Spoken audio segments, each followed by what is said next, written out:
Juvenile detention in America. Did you know approximately 500,000 youth are brought to detention centers each year? According to an article titled Association Between Mental Health Disorders and Juvenile Detention for a Personal Crime, as many as 20% of the general population are identified with a mental health difficulty or disorder. In contrast, within the juvenile population, between 15 to 20% have been diagnosed with either depression or dysthymia, a continuous long-term chronic form of depression. 13 to 30% have been diagnosed with ADHD, and 3 to 7% have been diagnosed with bipolar disorder. This means nearly half of juvenile detainees in America suffer from a mental health condition which likely goes untreated. This astonishing reality leads me to believe that punishment is preferred over prevention when raising today's youth. Nearly half of the adolescent population in the country end up in juvenile confinement at some point, likely due to the lack of accessibility to mental health care. Unfortunately, many adolescents struggle with a variety of psychological problems such as depression, ADHD, conduct disorder, and bipolar episodes, which often go untreated and undiagnosed. In an article titled The Risk Behaviors in Mental Health of Detained Adolescents, a controlled prospective longitudinal study, the author states that young offenders have a high rate of mental and behavioral disorders. In the detention period, aggressive behavior, self-destructive identity, and externalizing of problems improved, while withdrawn, anxious, or depressed and internalizing of problems worsened.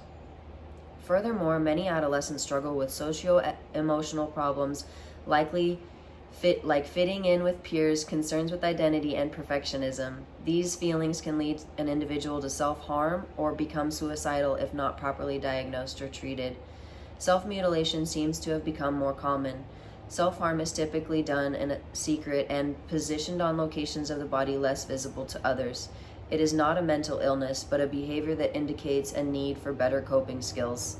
This hard reality was further explained in a study called A Comparative Assessment of Suicidal Risk for Young People in Youth Detention, which states juveniles in the youth justice system suffer from suicide prevalence rates up to 4 times that of young people in the community. Teen suicide is also a huge problem, not just in America, but worldwide. In a study called Adolescent Suicidal Ideation, a comparison of incarcerated and school-based samples, researchers found that suicidal ideation during the past year were reported by 21.5% of detained males, compared to 6.7% in the general population. In females, 58.1% of detained individuals reported suicidal thoughts during the past year, compared to 14.4% of the general population. According to an article by Stanford Children's Health, suicide is the 3rd leading cause of death in young people aged 15 to 24. The CDC reports that boys are 4 times more likely to die from suicide than girls. Girls are more likely to try to take their own life, and guns are used in more than half of all youth suicides. It is widely known that the Americans lack accessibility to health care for all, nor does it place much value on mental health care. Therefore, many adolescents are not able to access proper medical treatment. This means many emotionally troubled teens end up in juvenile detention centers rather than in treatment programs. A study called Untreated Kids stated that it's not that such kids have criminal proclivities, research suggests, but that kids get shunted into the criminal justice system because their treatment options have been cut.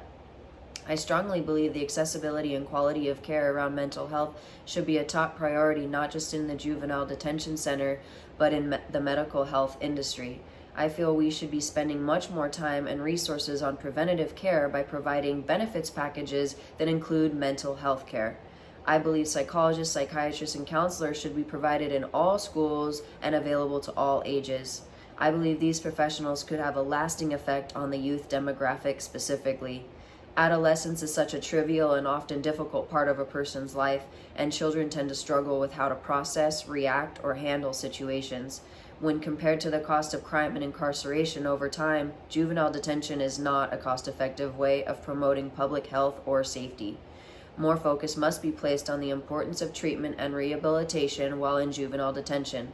In an article called The Juvenile Detention System is Broken, Sarah Mayu interviews Nell Bernstein, who argues that the juvenile detention system is dangerous to those who enter it because it fails to prevent juveniles from returning. It is extremely disheartening the juvenile detention centers are not providing much mental health care, nor is the health department stressing the importance of mental health to the adolescent community. I am hopeful that the power of social media will bring awareness to this issue so that cultural and societal norms can shift to a more preventative approach. That way, the government will have to change its policies and practices to a more holistic approach. I can't help feeling like the juvenile detention population could be greatly decreased if children had access to the treatment and support they need from the beginning.